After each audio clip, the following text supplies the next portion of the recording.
But you mentioned China, Greg. That threat is growing.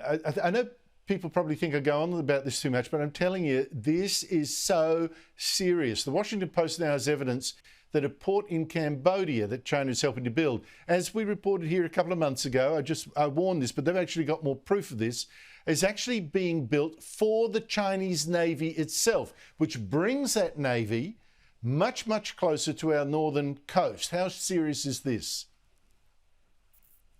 Well, you're right, Andrew, and you've been right about China for a long, long time, and it's now coming home to roost. So China is seeking a network of military bases in a number of places in the world. It's got one in Djibouti, it's after one in the South Pacific, it's getting one in Cambodia. Now, we've seen how China acts in territory that it thinks belongs to its strategic sphere of interest, and it doesn't want anybody else in, with this recent intercept of an Australian maritime surveillance aircraft.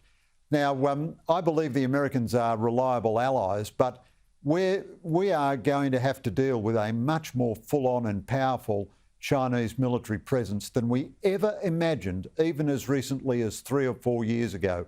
Now, I think that means we must get our own military capabilities very, very fast. And we have no idea what the limit of Chinese strategic ambition is. And while I love the Americans and I believe they are reliable, we don't know, if Biden really would fight for Taiwan. We don't know if there will be an isolationist of the left or an isolationist of the right who succeeds Biden. We do know that the Americans are not expanding their defence budget in the way they would need to if they were going to make sure they could decisively defeat China in a confrontation over Taiwan. And I think, we've just been fast asleep for the last 15 years, and we've got to get our skates on. Absolutely, and I think it's actually worse than even you said. That China's got a port in Sri Lanka that it totally owns and land behind it, easily converted to a naval base. It's building a port in Tanzania that could be converted to a naval base if it can persuade the Tanzanian government, and it's building a port in the southern coast or the only coast of Pakistan, and who knows what it might make of that. This is really serious stuff. Back home, our new Defence Minister, Richard Marles, has said that our new nuclear submarines won't start arriving in 2038, as the Morrison government said, and I think you made the same warning, by the way. Much later, he said, mid-2040s is when we can expect them. Is that true?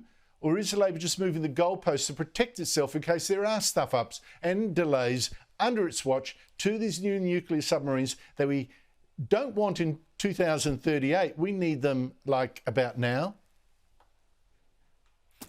Yeah, so Andrew, I, as you know, and frequently in discussions with you, was very, very sceptical of the Morrison government's ability to bring the subs to fruition by 2038. I mean, what new class of naval vessel has Australia ever delivered on time? And the government kept telling us it was going to be built in Adelaide. By the time they started, we wouldn't have built any submarines for decades. We have no nuclear industry. It took America and Britain both more than 30 years each to go from design to getting their first nuclear sub in service. Now, I have come to the view that however unpalatable it is, we're going to have a conventional sub as an interim capability, either Moore Collins or the son of Collins. Minimal design changes. The Navy hates this because they always want to go for the super gold-plated, custom-made Australian extra special.